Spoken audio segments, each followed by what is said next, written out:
Walter Nash, Office of Fleet Management.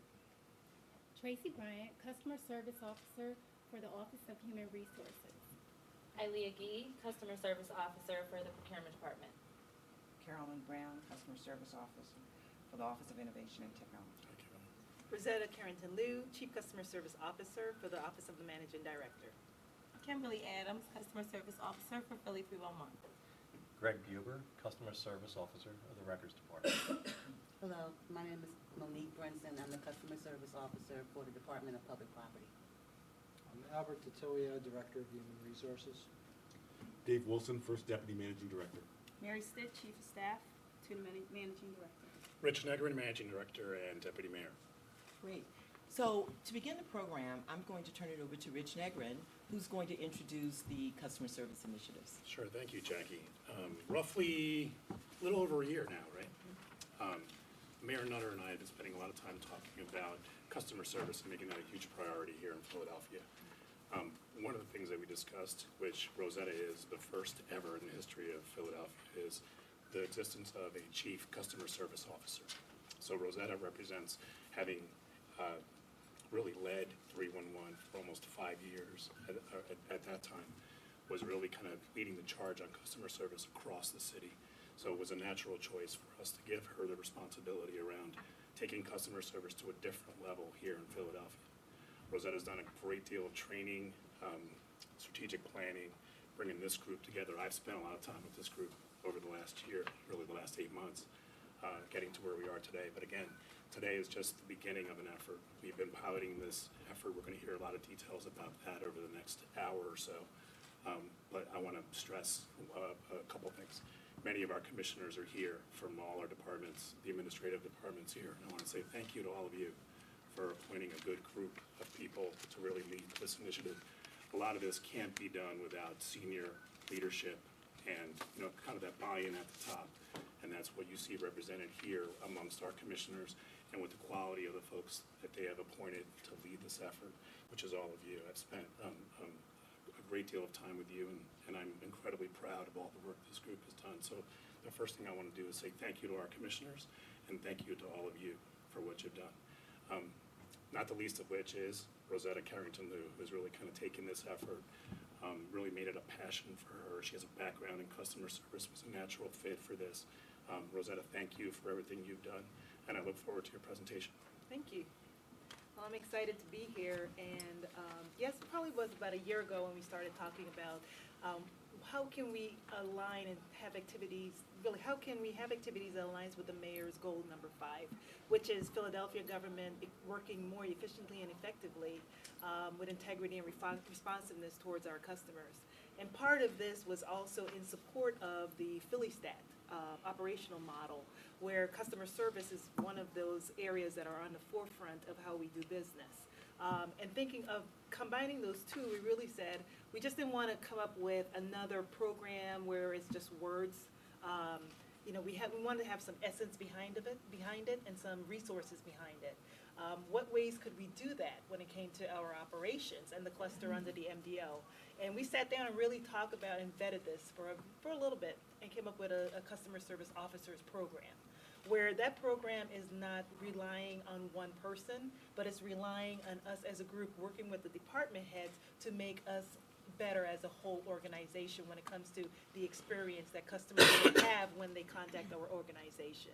So I've been working with this great team of individuals that you see on the left and right of me, and today I'm going to really, I'll do a little bit of the talking, I hope, but really give them the opportunities to show all of the work that they've done. And we have a very good camaraderie. They work great together, and they really love the support that everyone here at the table has given them. And Ro, I forgot to mention one thing. There's a reason why we're here this week, right? Can you talk a little bit about that? Sure. This week happens to be Customer Service Week nationally. Yeah. And Customer Service Week was, there was a proclamation signed by the President back in 1992 to designate the first week in October as Customer Service Week. Usually in the private sector, there's a lot of celebration. I would have to say we are one of the city of Philadelphia is really one of those governments that really embraces what customer service means. And some of the guys around the table can probably talk about what they're doing, but there's a lot of activities centered around recognizing employees for the work that they do in delivering great service, along with thanking the customers for them being able to contact us and get things resolved. So yes, it's being celebrated. If you look on social media, it's all over social media.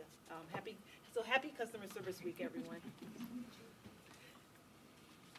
Okay, just in today's session, we're gonna just go through some of these key areas over the next hour. First, I'll give a few minutes talking about the Customer Service Officers Program and the background and where we are today.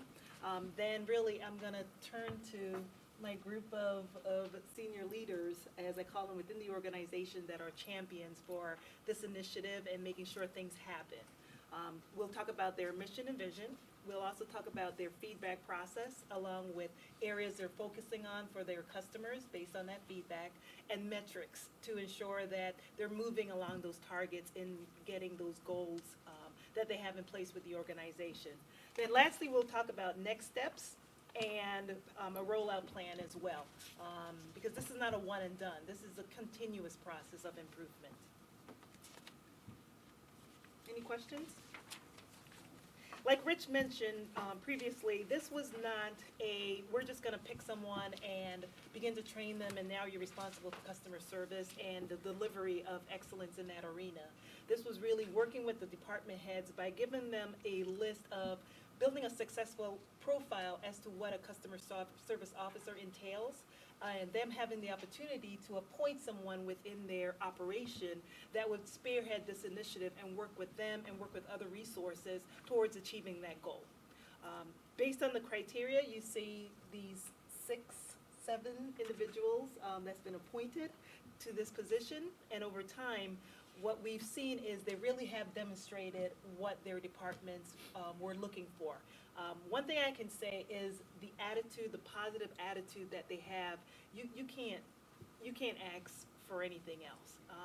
Just their willingness to go through the program, to work with the individuals, have been a tremendous help to us in the organization.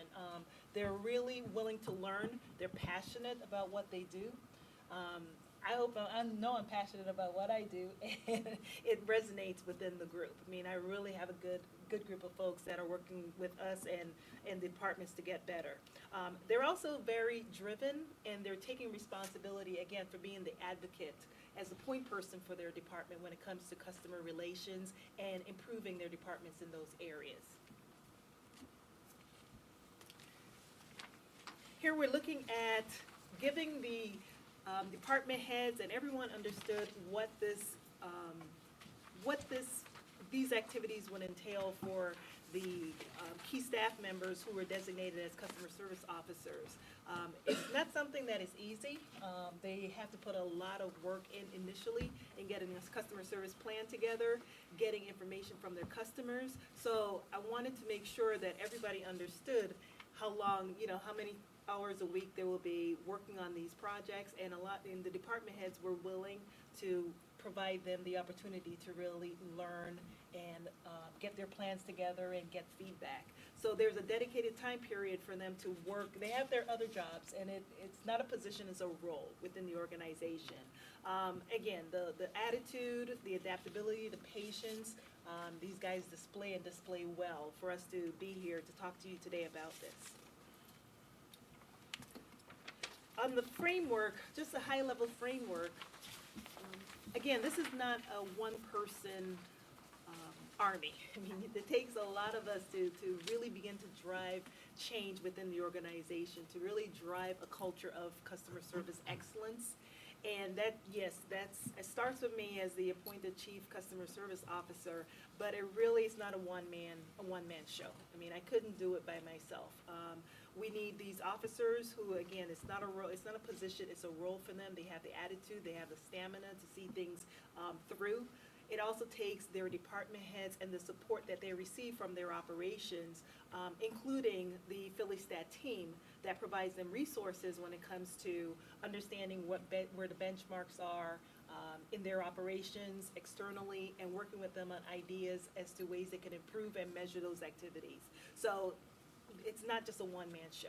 Okay. On top of that, we are going externally to look at private sector opportunities for companies to come and work with us from the private sector to show us their best practices. We're open to nonprofits as well. Who have you talked to? In this case, Xerox. We have Independence, Blue Cross Blue Shield. We have UPS is one of our partners. So we have several partners out there, including individuals that are at a drop of a dime. What I'm finding is people really want to come in and display their skills.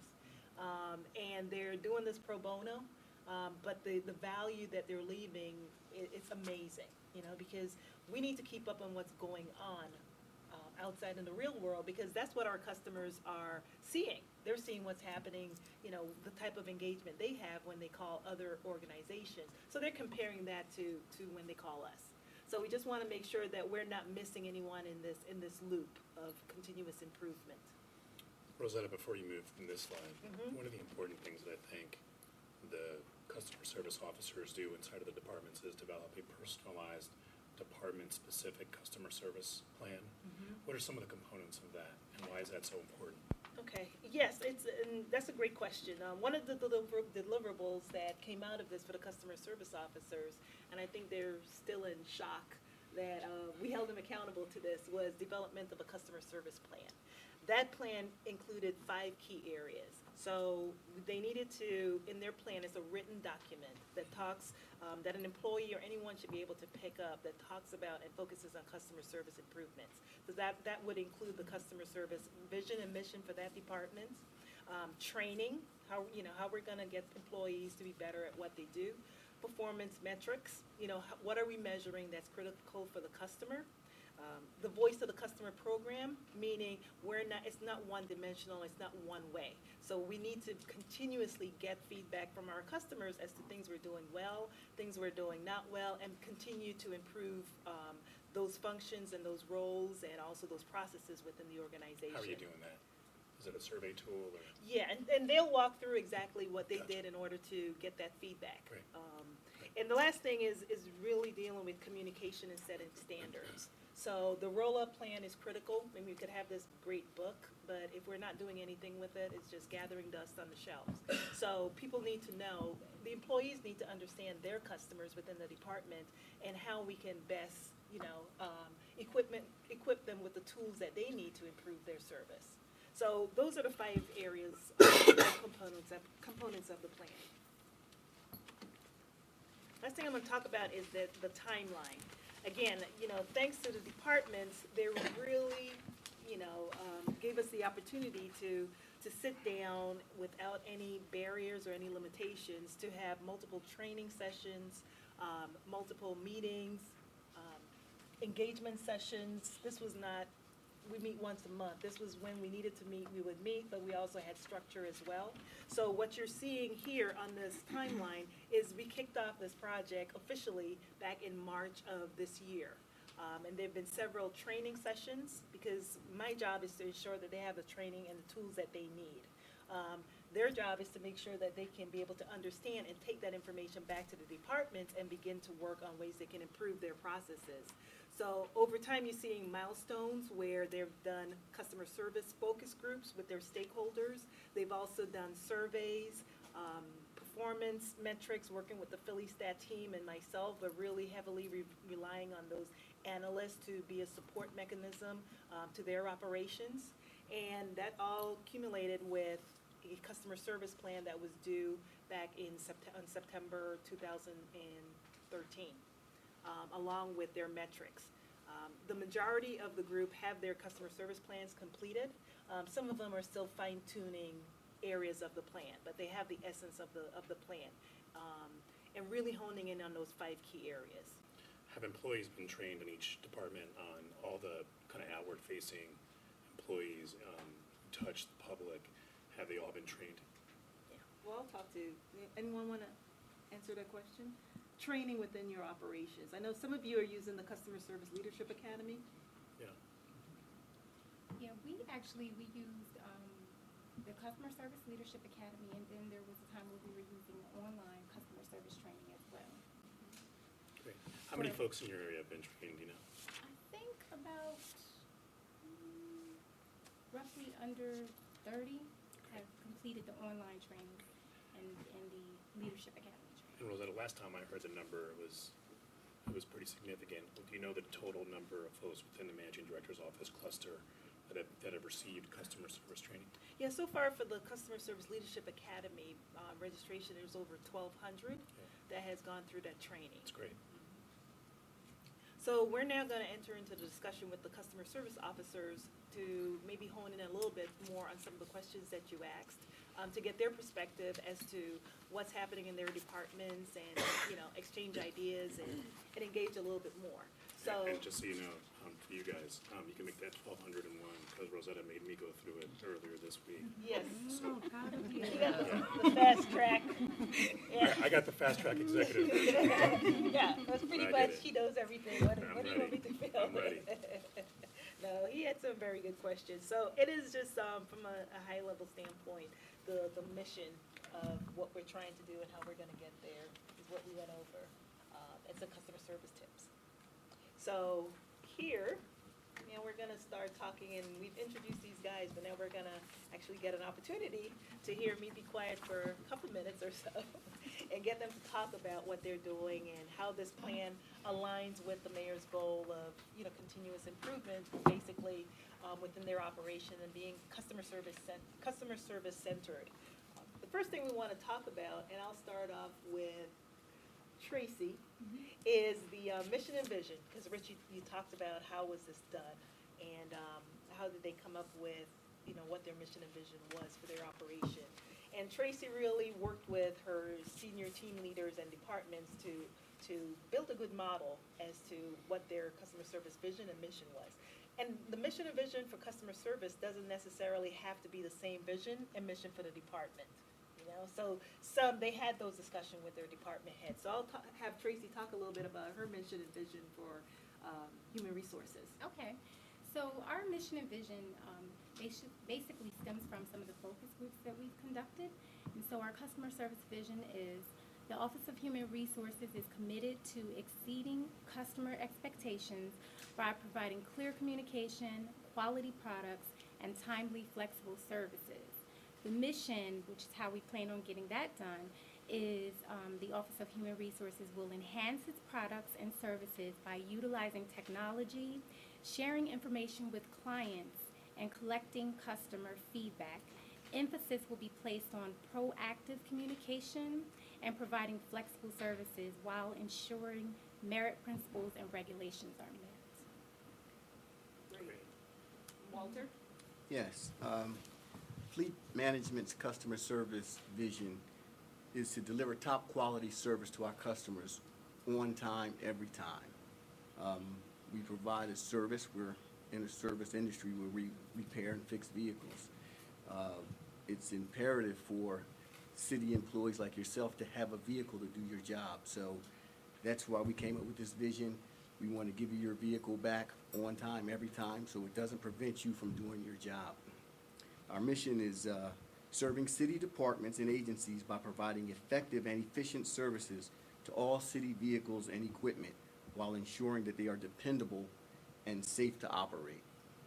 Great. That's great. And we? The customer service vision for the procurement department is to be dedicated to providing high-level service with a focus on communications, strategies, and solutions.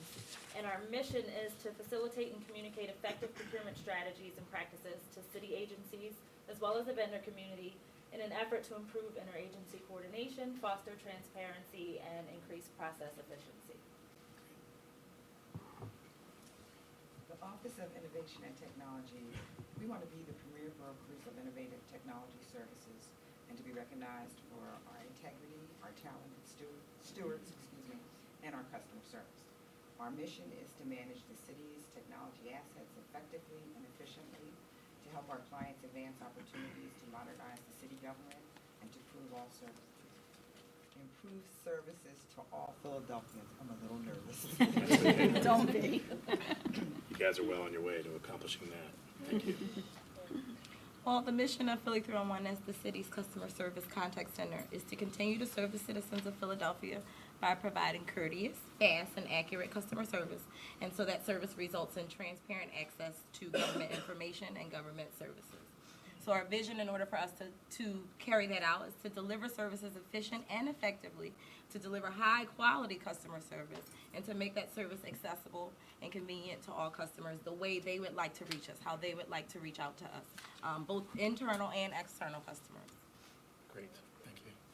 The Records Department customer service vision is to deliver the wow factor through service delivery and interaction.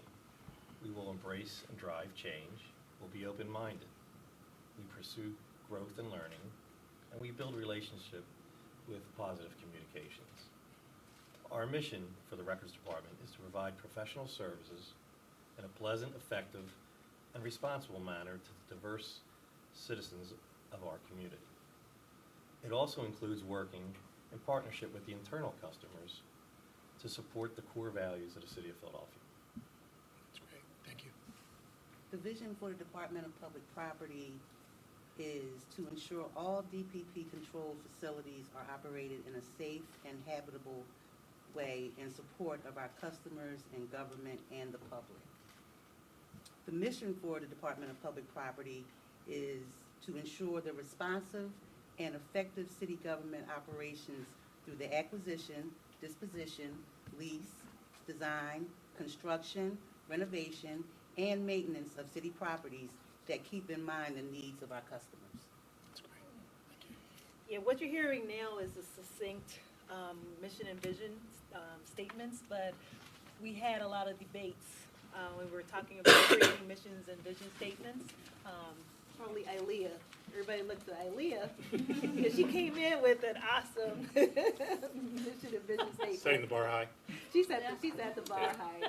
And when Tracy actually heard her, saying the mission and vision, it was like the light bulb went off. And Tracy, you want to talk a little bit about that? Well, I realize it's kind of like creating a vision. You want it to kind of be hit straight to the punch, kind of like an elevator speech. It shouldn't be a long-winded type of thing. So I went back, tweaked it some, got some feedback from my peers and also the senior team, and geared it more towards what the focus group was coming at. We came back with something decent and pretty good. Proud of it now. Thanks, Ilea. Best practices, sharing best practices. Yes. So, and it was funny because some of this was, what I liked about working with this team was you can be frank and nobody really was taking anything personally. I mean, you guys could talk, but it wasn't a gotcha. It really was, hey, if we're going to go out and do this, people within the departments, the employees should be able to understand what is the vision and what's the mission. Because if it's just going on and on, I don't understand what that means. How am I supposed to help in this process? So that I thought, it sounds real simple, create the mission and vision, but it's not a simple thing to do. So I'm really proud of the work that they came back with. And often the most important work is the work you don't see, right? It's because it's easy to put a mission and a vision on paper, and it can almost be trite. It's the effort that you spent getting there and talking and holding those meetings to get really that combined, united vision on where you're going that really adds that value. So thank you for going through that. Yeah, it was a great process. One of the things that's near and dear to my heart and these guys as well was when we started with this customer service plan and this process, we just didn't want to come and say we know the answers. We know why the customers like us and don't like us, and this has been going on for years. We don't need their feedback. One of the things that we did incorporate in this process was the Voice of the Customer program, and it's based on a Malcolm Baldrige National Quality Improvement Award. It's the only performance excellence platform that's given by the President of the United States.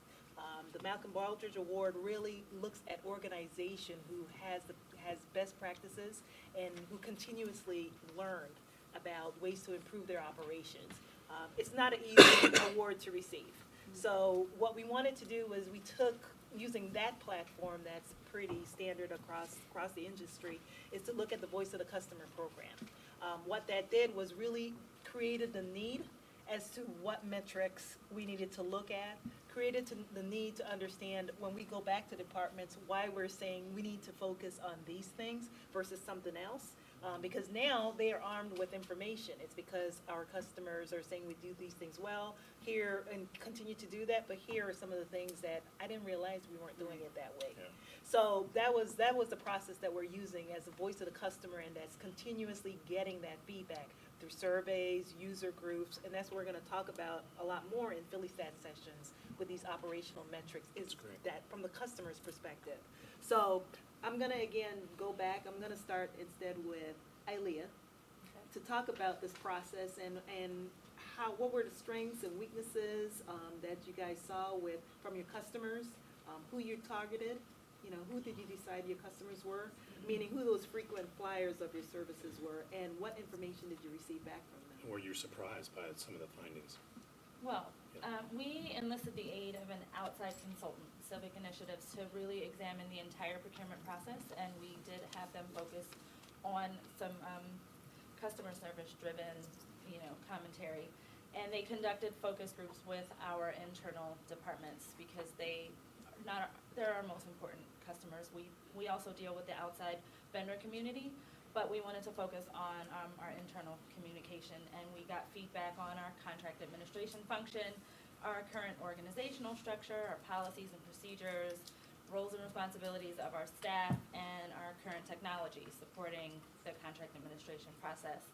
And I won't say we were shocked by some of the feedback that we received, most notably that we are heavily paper-based and that departments feel like the procurement process is long and arduous. But we did get an opportunity to think about our organizational structure in a different light, and we'll be looking to meet with human resources to more develop that thought process. But some of the strengths are that our management team is on board to find improvements in innovation, not just in technology, but also in our internal processes. And we understand the values of templates for bids, and the departments generally know what they're responsible for. And that e-procurement has been identified by the city as a top 10 IT priority. Some of the opportunities we have are almost all of the factors described in comments that came out of our focus groups are matters of policy and procedure and can be addressed. Our staff focus and responsibilities can be optimized. Also, it's a highly competitive e-procurement environment that has now created a buyer's market, so we're looking at more opportunities to take advantage of that. And the cooperative contract marketplace is similarly fierce, so we'll be looking to address concerns in that regard. That's great. I want to go across this table. Kim? Well, at Philly 311, we conducted focus groups. We generally take customer satisfaction surveys on a daily basis for our external customers. We have a third-party independent contractor that comes in and makes outbound calls to our external customers to get feedback. We do that regularly. So we decided to focus this time on the internal customer, on other city departments and employees, and those who have direct dealings with us, meaning we take service requests for your department or we provide information. And then also those that maybe you've never had a dealing with Philly 311, and we just wanted some feedback on your experience or what you know about us. Surprises, there are some city employees who are not really, they don't have a real defined expectation of what it is that Philly 311 does, and so they don't know how it impacts their specific job. There are certain city employees who don't know that we take specific service requests for their department. So we found out a lot about that, and so what we've learned is that our strengths lie in our interaction. So we're not a servicing department, so all of our customer service is over the phone or on social media or via email. The interaction, the piece where we're getting the information or giving information back. So our strength still lies there. We're still courteous. We're still giving out information that is useful for the city of Philadelphia. We also found out that we are strong in emergencies, which we knew from Hurricane Sandy and everything that we went through with that Philly 311 is strongest during emergencies for being a centralized access to information. What we found, though, opportunities-wise, is that we could do a better job of advertising ourselves to other departments so that it's clearly defined, our role in city government, and clearly defined for them the impact that it has on their specific job. We also could do a better job of communicating to departments so that we can get the most current and up-to-date information and having documented processes to make sure that every time we're giving out answers to questions, that information is accurate and up-to-date. That's great. I'm going to pick on Monique. Hello. What we've done in our feedback, the process is we conducted surveys. We sent out 70 surveys to our stakeholders in City Hall, MSB, CJC, and OPB. We sent 70 out. We received back, I believe it was 22. So that's about 31%. And we thought that was a pretty high percentage of people that actually took the time to respond to the survey. Especially for the first time. Yeah, and it was the first time we done it, you know, and the participation was really great. And that is one of the surprises that I found, the participation from our stakeholders. It was really good. Everybody wanted to be, you know, part of this new thing that we're doing. And they reached out to us. We were able to reach out to them, you know, through the surveys and also through the stakeholder meetings. So that part of it went really well. We also we're having stakeholder meetings with each of the buildings, and we're able to find out from them really what's going on with the buildings, what's going on with them, and better ways that we, the Department of Public Property, can correct the issues. We're working with them, they're working with us. So in that case, it's definitely a win-win situation. Now, we have found through the surveys and also through the stakeholder meetings that we have opportunities to bridge gaps within the areas of communication. That's very important in this field. You have to be able to communicate with your stakeholders, and they are willing to listen, and they do need our help in certain areas. So we can bridge the communication gaps. Again, we can learn more about our stakeholders, and we have the opportunity to continue addressing issues within the buildings. Great. We had a couple focus group meetings. We had informal talks with vendors. We solicited walk-in customers for comments, and we have our ongoing surveys. We found out that we could adjust some of our staff to help out our external customers and tweak some hours of operation. And our internal customers, we responded to their inquiries, and we have our information of what services we provide on the website. Our opportunities, the city of Philadelphia is full of diverse citizens. They speak all different languages, so when they come in to the records department and they need help, we direct them to the offices in the city government that can help them. The Mayor's Commission on Literacy, Philadelphia Reads, the Free Library of Philadelphia has a keynote operation which teaches computer training, and then there's also the Mayor's Office of Empowerment Zone, which is a financial consultant. That's great. You know, Greg talked about this a little bit. It sounds like you've all done some variation of surveys or focus groups, and it sounds pretty clear that Records has taken some operational action based on those outcomes. Has every department taken some operational process improvement or an operational step and improvement based on the results? Yeah, great. That's awesome. That's what it's all about, right? Yes. Yeah. So once they got the feedback, because we didn't want to move forward with just begin the plan and put a template together and just put content in there. Once they got the feedback from the departments as to where their strengths and weaknesses were, then we can look at, okay, where do we prioritize? You know, where you can't fix everything. You know, you want to keep what you're doing well, keep that going well so it doesn't degrade, you know, over a period of time because you're no longer focusing on it. Keep those key areas, you know, on the charts, on that dashboard.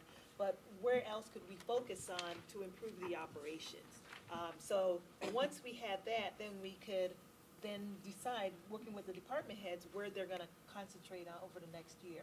So areas of focus was on there. So we're going to concentrate on these areas. We got a litany of stuff that people want us to change or fix or keep in place.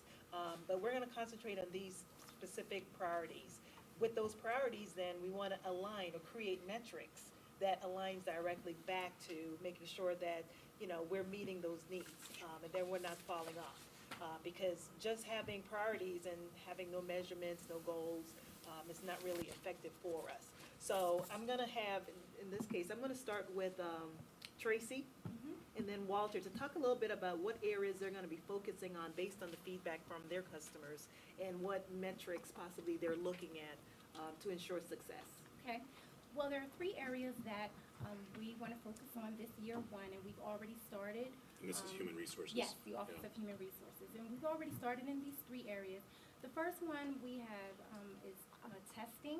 We've received some feedback asking us about being a little bit more flexible with our testing. Generally, in the past, our tests were at 9 a.m. Monday through Friday. So some of the client departments are asking if we would consider weekends and afternoons to help us better reach more qualified, diverse applicants. Folks who have jobs. Right.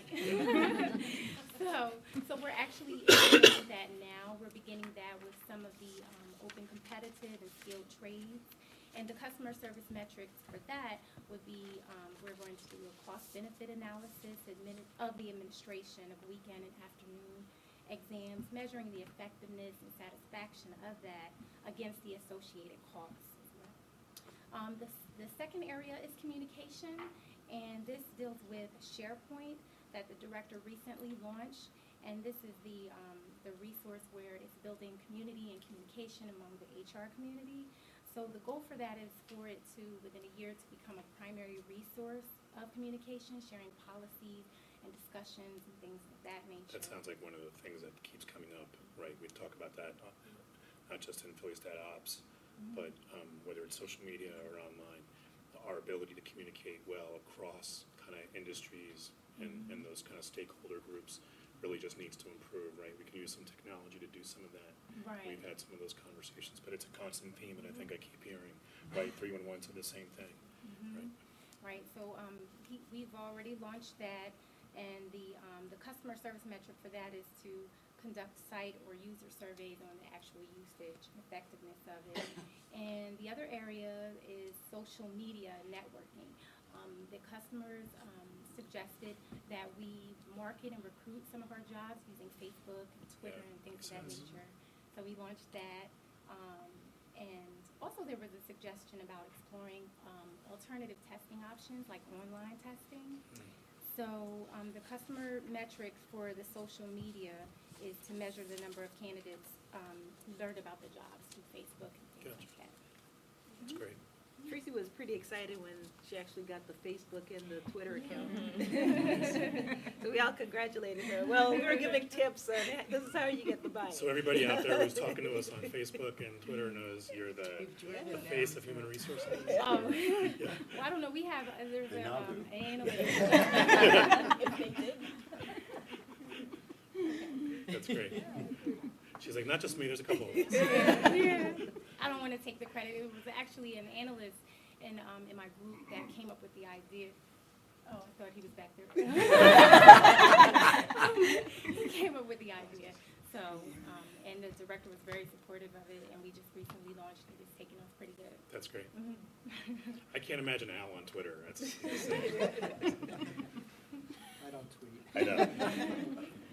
And we had a conversation about social media, Yeah. just across, not just for OHR, but we talked about, we can say we're not going to do it, but what we are seeing is people are doing it for us. They're Yeah. giving our message. So one of the things that Tracy talked about was just really starting off with jobs. Posting jobs out there because people were doing that already. They're going on the site and posting the jobs. We're like, hey, it would be really good if we posted the jobs. So, they're starting there and then they're growing from there. So, I can tell you, you guys helped as well, but we posted the Philly Rising Coordinator job and talked about it a lot on social media. We received well over 100 really good, strong, qualified folks for that role. Many of them came through social media, which was pretty interesting. So Great. it works. Yeah. Walter? Yes. What we did was we held focus groups and we put out paper surveys. And from talking to our customers who were all internal, what we came up with is that we're going to step up our training for our staff. And as I heard other officers say, the communication is key.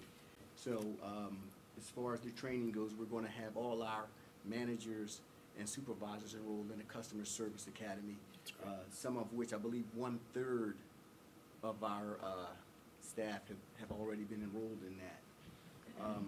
with the communication, we want to bridge the gap with the departments as far as communication goes as it relates to their vehicles and service. We do have, bringing aboard a new program that monitors our maintenance called Asset Works, and I'll get into specifics about that later on, but that's what our plan is, to step up the training and also bridge that gap in communication. That's great.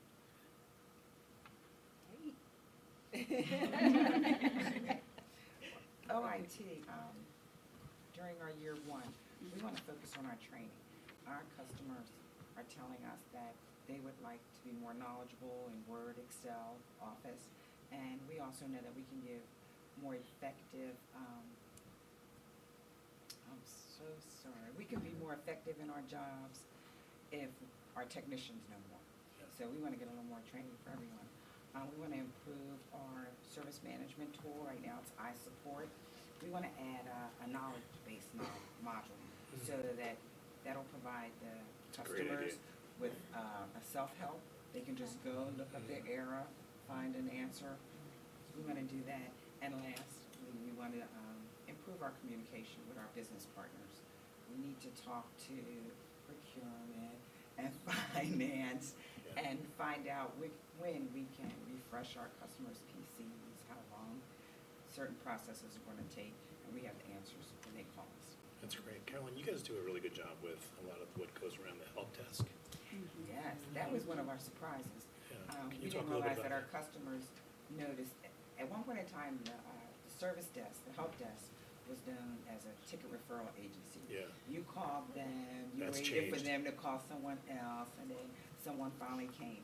But now we're able to do more calls, and answer more questions at the point of the call. Rosetta And- calls that first call resolution, which is First really, call resolution. which is really important. We're No, able to do that. it's a really important aspect of customer service. It's great. And I think with that and a knowledge base, we're going to do good this year. That's great. Thank you.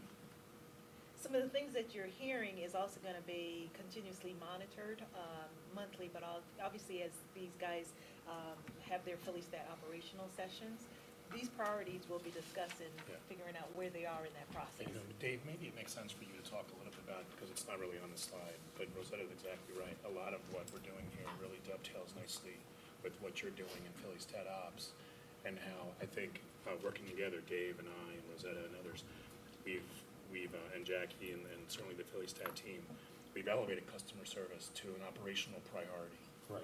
which is different, right? 5 years ago, government wasn't talking about customer service. So instead of just looking at operations and those key metrics and finance and our budget and HR and technology and how we're doing across our department to get that diagnosis of, the business, if you will, we put customer service metrics at that level, and is one of the key things that we look at. Can you talk about what that's been like? Well, I think it's a key point on measuring trying to get a pulse of what's going on in the department. Historically on the operational side, you looked at those things that you mentioned, finance, HR, and then your heart or your core of your operational statistics or metrics. None of them really tell you how you're doing outside of that, until it's outside of your organization. So having added the customer service piece really kind of gives you an idea on what value you are providing to the external organization, meaning the other department. So I think it's been helpful. The feedback from the other departments has been good, not only for us, but for the departments. And as you drill that down lower into the front lines of the departments, that just yields a better product or a better service all the way around. So. That's great. Thank you. So, in the essence of time, we're going to go into the next steps. Jackie's giving me that look. Actually, you were doing pretty well up to a point. As soon as I kept talking. I'm sorry to hear. But what I want to do is really talk about the next steps. Again, this is not a one and done program. It's here to stay. I mean, it's hard to say we're not gonna, worry about the customers anymore. We're gonna worry about ourselves. We can, but you're gonna continue to get the complaints. And what we want to do is provide an environment that is okay to complain. because you have, we talked about this in our fast track customer service session, training session, was a complaint has to be viewed as a gift. You know, feedback, it's not personal. It's an opportunity for you to make changes within your organization to improve. And if you begin to just look at it that way, you begin to make those changes that are necessary to get things done and resolved. So part of my next step with this group is to continuously begin to have ongoing meetings as a work group, not just themselves, but include others in that process as well, so we can begin to spread the wealth, bring in external folks, internal. We have a lot of people that are internal, that are subject matter experts in their arena. We can bring them to the table to talk about best practices and ways they can handle situations. So we're more looking at a work group. The last thing that I'm looking at is bringing all of the call center executives around Philadelphia, inside and outside, bringing us together to talk about those high-level issues. Because we're all facing the same thing. Whether we're government or private sector, we're facing the pool of candidates that we can draw from. I mean, we're coming from the same place. We're facing training issues, social media policies, technology issues. It's really, when it comes to contact centers and customer service centers, we're using the same technology, we're using the same processes. Why don't we see if we can get together and synergize those needs with the city of Philadelphia leading that way. Within the department level, I'll just have them just for a half a second or a minute or so, talk about what the next steps are within their departments in rolling out this plan. So we'll start with Walter. Okay, what we're going to do, we're going to install more of the survey boxes. Presently, they're at the police and fire location, the tire shop, and a shop where the commissioners get their cars fixed at. But we want to get those boxes out to all of our customers so we can get all of the feedback from every department and find out and gauge ourselves. Because what we found is that those surveys are really the litmus test of how your customers feel about what you're doing. And I found that they enjoy and they're honest when they put down their comments. So that's our next step plan. I mentioned earlier we're going to roll out the Asset Works, which is a program that will let the department see where their vehicle is in the service process. It'll give them real-time updates. If it's not available, what part it's down for, where the part's coming from, and the ETA of that part. We're looking forward to getting that and just reinforcing what I said about the training. Okay, great. All right, Tracy? Okay, we have 5 next steps. The first is to begin rolling out the customer service metrics, begin doing the analysis, the surveys and things. And then 2, to determine what changes, if any, are needed. For example, if the cost-benefit analysis shows that OHR may need to revise its budget or something of that nature to cover the weekend testing. And 3, one of our next steps is to partner with OIT.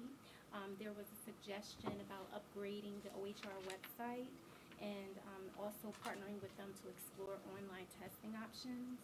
The 4th one involves staff training. This kind of ties back into the vision of clear communication. So we want to continue and put an emphasis on training OHR staff employees on civil service regulations, and also participate in whatever customer service training may be available as well. And the 5th one is to begin focus groups for benefits administration. I believe they're going to begin this week. So those are our 5 next steps. Great. The procurement department has identified 5 services that we'd like to focus on in regards to customer service over the next 18 months. The first is to automate our solicitation development process and to transition from the current paper-based solicitation process that we have to a more automated process using standard office software applications. The next service is to automate the vendor notification process. We're actually working on rolling this out and transitioning to electronic notifications of bid opportunities to vendors in their specified categories, which previously was snail mail and notification to vendors. The third service is to develop a procurement planning initiative, which will work with city departments to establish an appropriate method to identify upcoming procurement events, not necessarily or specifically a budgeting tool, but more to maximize planning and execution of contract opportunities. We're looking also to develop a procurement coordinating committee which will engage departments on a regular basis to improve communication between the procurement department and city departments and to maximize fulfillment of the city's overall procurement needs. And the fifth service is to develop a procurement manual which will compile and clearly explain procurement processes for the city. Great. Thanks. OIT is going to establish formal technical customer service seminars for all our frontline staff. Our staff goes out and we sit in your workspace, and we want to make sure that we're polite and we don't offend. We're going to review all of our negative surveys with our managers and follow up with the customers. We're going to provide end-user service technicians with work evaluation cards. So when we come to your area, we're going to leave a little card there with our manager's name on it, and you can either say we did very well, or you can call us right back. That's great. We're going to build that knowledge base that I spoke about, and we're going to put most of our system apps on there and some troubleshooting guides in hopes that we can develop a self-service plan. And to do that, we're going to upgrade our service management tool, iSupport.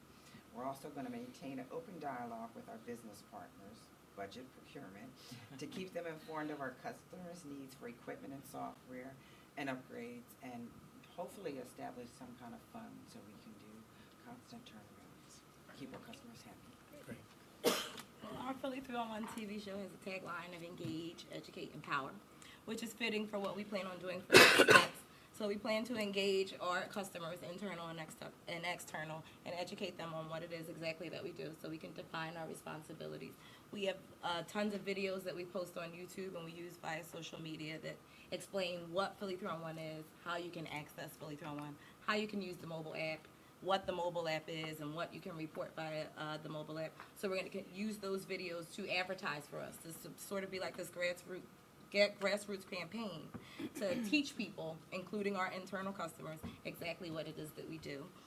We're then going to employ different strategies in order for you to be able to access us exactly the way that you want to. Not everyone wants to speak to us on the phone. So we're going to increase staffing on our digital teams.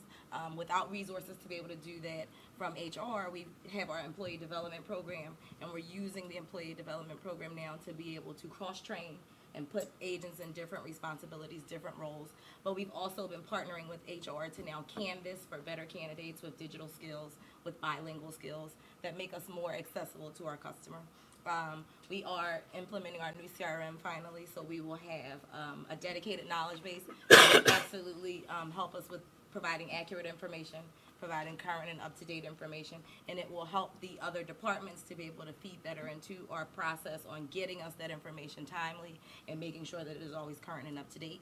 We've also filled our knowledge base coordinator position in line with the CRM implementation, so now we'll have dedicated staff to be able to develop and document processes for interdepartmental liaisons and getting us that information.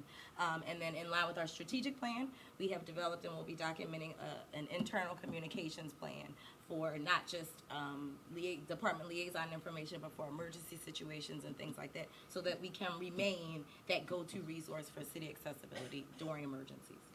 That's great. Already in effect, we have our ongoing customer service training, and we will continue to provide our telephone translation service, where we have the two telephone handset where the customer, the employee, and the translator can all collaborate. In our internal customers, we will, for the reprographics division, we will explore new technology, and that will assist in our turnaround time to enhance our customers' experience with us.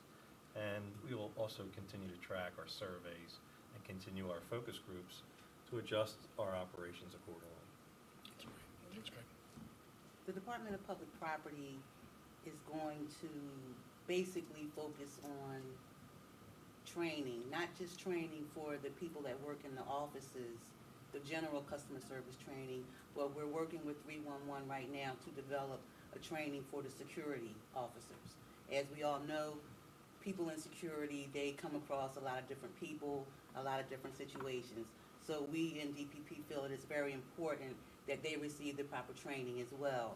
We're also going to continue with our surveys and our stakeholder meetings. And one other thing that we do is every week, every Friday, we send out a weekly look ahead. to let the stakeholders know exactly what's going on in the building and how they may be affected by whatever's going on.